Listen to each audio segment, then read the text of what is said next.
Welcome to the ITSP Magazine Podcast Network. You're listening to a new episode of the Locked Down Podcast with Kayla Williams and Taylor Parsons. Cybersecurity encompasses so many facets of business risk. Wrapping your head around it can be overwhelming and stressful. Join us to learn how to tie cybersecurity strategy to overall corporate objectives and best business practices while gaining an understanding of technical and non-technical approaches to security and privacy, regardless of tenure in the field. Knowledge is power, now more than ever.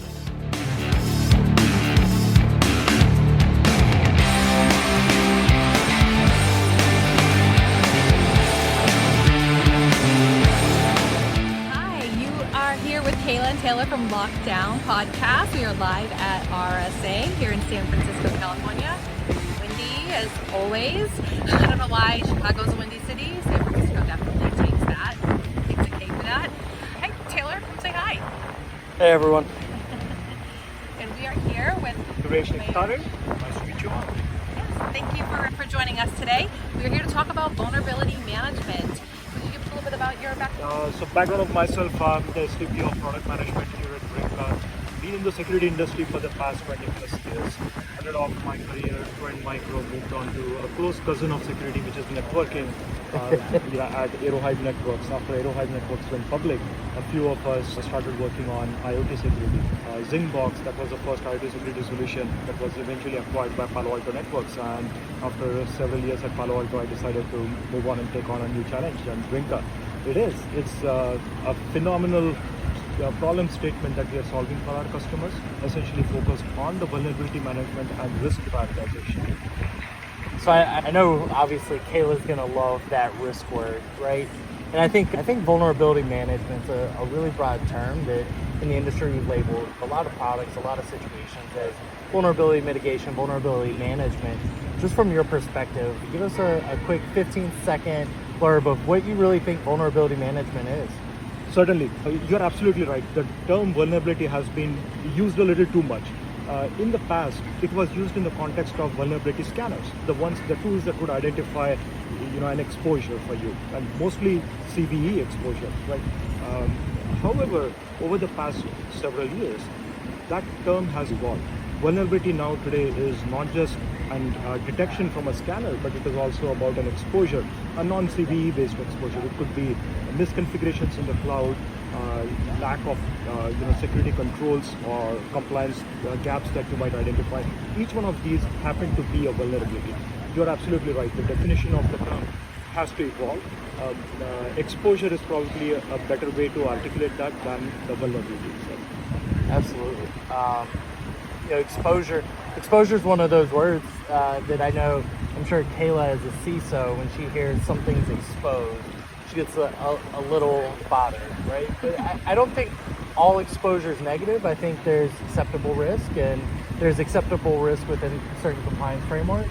Yes. So Kayla, I'd love to hear your thought. Where do you see vulnerability management or vulnerability exposure as a line item under the CISO? Vulnerability exposure becomes a line item underneath the CISO's roles and responsibilities when I start to talk about risk acceptance and risk management and the transparency around what that actually means. I do not like to make a decision on what risks we're going to accept in a vacuum. I want to make sure that I am able to provide the right data to the decision makers in the company to say, hey, we have this critical or high risk that we can't address right now for any number of reasons. Of course, could be resource, could be spend-wise, we don't have the right tools in place, or there's no patch available from a vendor, etc. And I want to make sure that everyone around me is aware that's the case. And if someone says, well, no, that's not acceptable, then what do we do? How do we fix it? That most likely will be stopping that process and moving somewhere else. Kayla, actually, you brought up a very interesting point there. Most of the times what has happened in the industry is point products have been deployed to protect different asset types, whether it was your traditional IT infrastructure, the modern cloud infrastructure, or containers or IoT devices. Each one of these asset types demands a specialized security tool. However, when we are really talking about risk acceptance, it really has to blend into a unified risk view of an organization. And how do you really do that? Tools like Brinqa allow our customers to understand what the exposure is, but then enrich that data, because that's just raw security data with business context, which allows you and your business unit owners to really make that final judgment in terms of whether this risk is acceptable for me or not. Could I push this fix a month down the road or 3 months down the road and work on some high priority items right now? Yeah, absolutely. That business context will change. It will never be stagnant. It's going to change as your company evolves, and something that's risky today may not be, and vice versa. Absolutely. Very true. Yeah. And so, from a technical perspective, I see exposure, right? I want to fix it. That's the first thing that comes to mind. It's exposed, or it's misconfigured, or it's potentially vulnerable. My immediate reaction is to fix it, because I rely on my technical prowess to try and stop the guys, right? But where do you see that messaging from the technical teams to like executive leadership, and even project stakeholders when you're doing tool implementation or doing internal projects? Steve, that's a really great question. In the past, if you just roll the clock a decade ago, that's exactly what was happening, right? Vulnerability scanners were identifying these gaps, and each one of those gaps was getting fixed. When you have millions of vulnerabilities thrown your way, it's just not humanly possible to patch them all. What do you do at that time? You need to prioritize them. How do you prioritize them? So you need to have not just the raw security data, because the security data is going to identify a vulnerability in your network versus my network the same way, exactly. CVSS 5, here it is, right? But what do you do with it? You have to have that business context now to distill down 50 million vulnerabilities or findings to something that is more actionable by the team right now, which is where the need of the day is really. It's not unheard of for our customers to really deal with 50 million, 70 million vulnerabilities or findings, collectively. That's a lot. That is a lot. I was thinking like 500 to 700 vulnerabilities, but I think you're right. As the exposure grows, as your footprint goes, right? Cloud has changed everything. Exactly. Containers, depending on your container image and how rapidly that's being deployed and shut down, that obviously increases your footprint. Kayla is CISO and really someone who's driven a lot of risk programs, but hearing that 50 to 70 million vulnerabilities isn't uncommon. What do you look for in making that business decision and partnering with vendors that do this to make the best decision? I would want to be able to understand the flow. Where is the data coming from? Where is it actually impacting in my business? Is this a critical asset or a component of a critical asset? A lot of times people don't look upstream, they just look downstream. I want that end-to-end mapping. I want that visibility. I need that visibility. I just want it. I need it because it helps to drive those business decisions, as you mentioned before. And I feel that there is a lack of that right now. It tends to be very siloed still around vulnerability management and just the impact to one team or one aspect of a product or a company versus that holistic, overarching view. And I would love to understand a bit of how Brinqa does that. Certainly. The way we really approach this problem statement is there are going to be different asset types. It's not just the different asset types, but the ownership of those assets is also varying. Right? When you're looking at your IT infrastructure, you've already got a process in place. I've got a vulnerability scanner, it's going to identify the vulnerabilities, my IT team is going to fix it. That's not the case with your cloud assets. Right? Now the engineering team or the business unit really becomes the owner of it. What Brinqa really allows our customers to do is create this unified framework where you can be tool agnostic and yet build your security programs, risk reduction programs, security posture enhancement programs, completely agnostic of the tools that you are using. So that CISOs like yourself can really build out policy of how do you want to handle risk in the organization, exposure, vulnerabilities, and not worry about how the downstream is really making use of that data set. Right? Creating an orchestration program like this to handle exposure and risk in the organization is what Brinqa really allows our customers to achieve. That's great.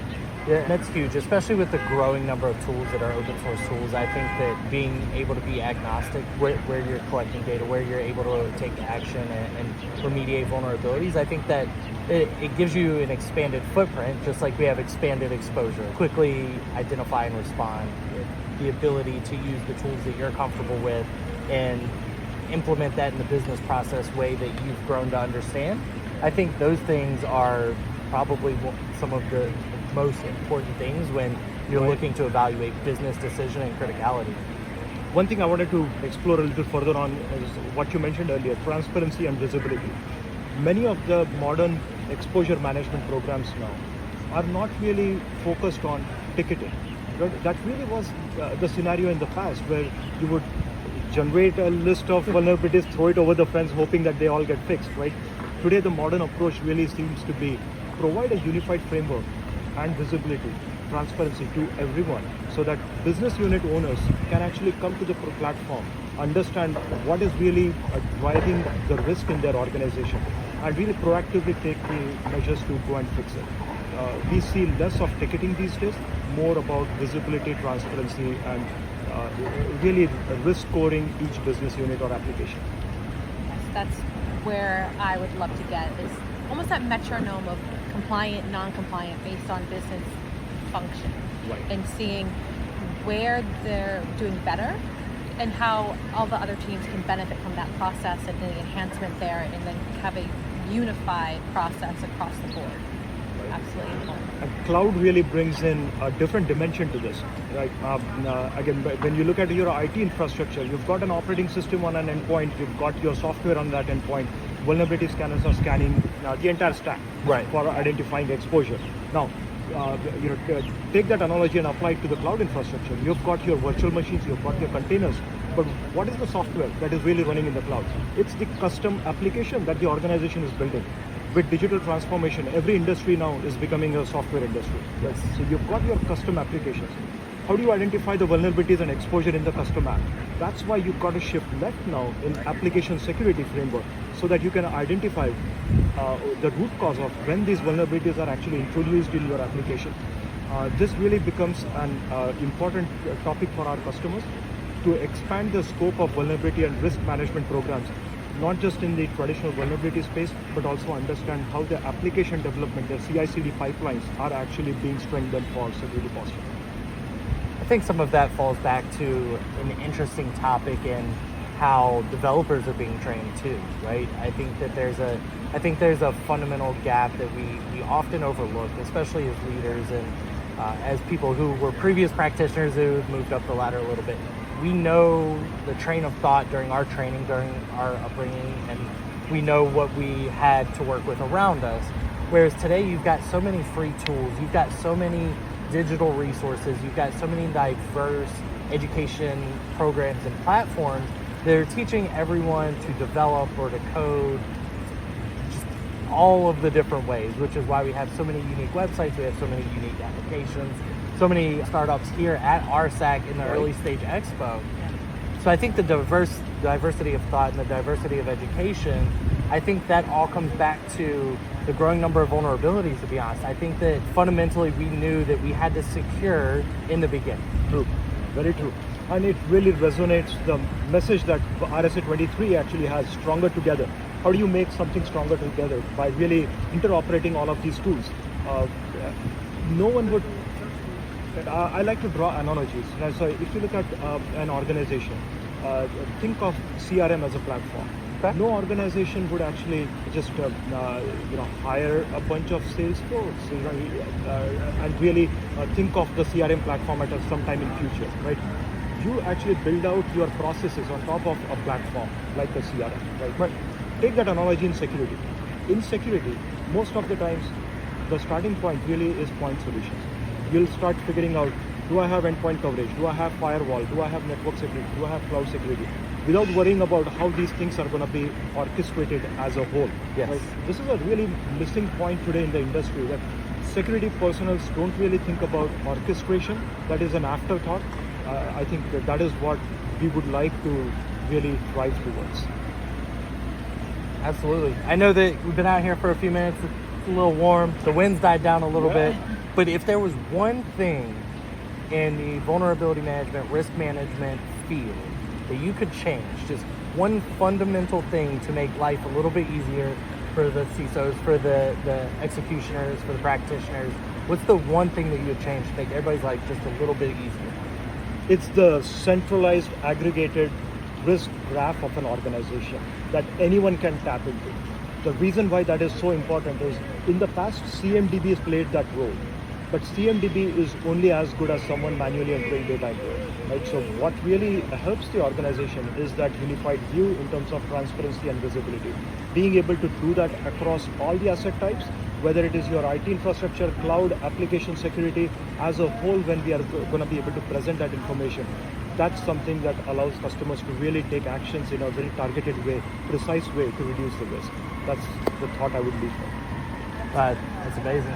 Kayla, so hearing that, any final thoughts on vulnerability exposure, anything that has your brain ticking as we start to wind up the RSA conference?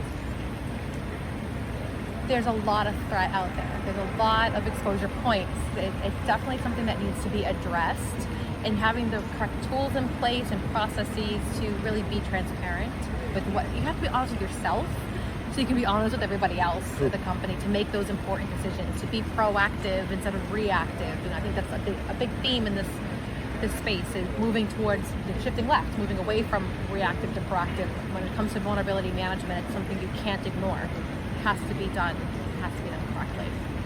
I agree. I think for me, one of the biggest things when I've had to manage vulnerabilities or exposure in the past, one of the biggest things is, and it goes to security culture too, I often have to become a salesperson to sell a vulnerability back to the business. It's been identified. Now I'm having to sell to management, to leadership, why this is important. So is there anything from your perspective that as executioners and practitioners that we could be doing better to communicate more effectively with leadership when it does come to exposure and vulnerability management? Yeah, absolutely. And we are learning from how our customers manage these vulnerabilities. When they really become, the quantity is unmanageable. What you do is we see customers who are really approaching this as trust but verify, right? When vulnerabilities are detected, you provide them with a complete transparent visibility into it.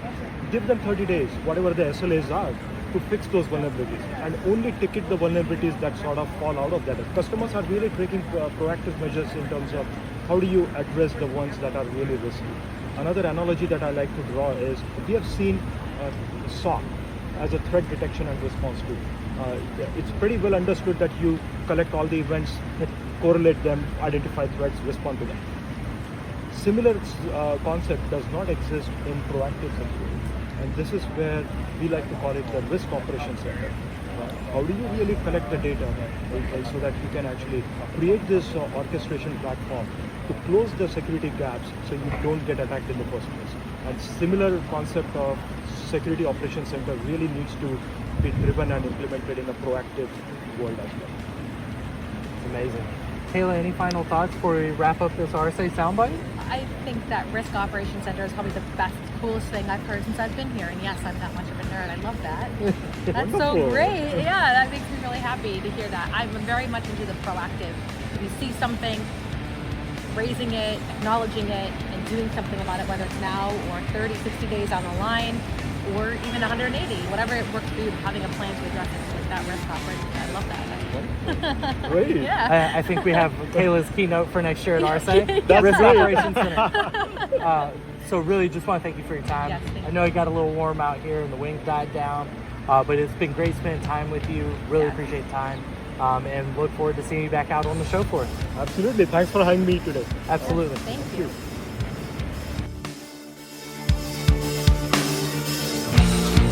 We hope you enjoyed this episode of the Locked Down Podcast with Kayla Williams and Taylor Parsons, part of the ITSP Magazine podcast network. If you learned something new and this conversation made you think, then add this show to your favorite podcast player, subscribe to the ITSP Magazine YouTube channel, and share the ITSP Magazine podcast network with your friends, family, and colleagues. If you represent a company and wish to connect your brand to our conversations and our audience, visit itspmagazine.com to learn how to sponsor one or more of our podcast channels. We hope you will come back for more stories and follow us on our journey.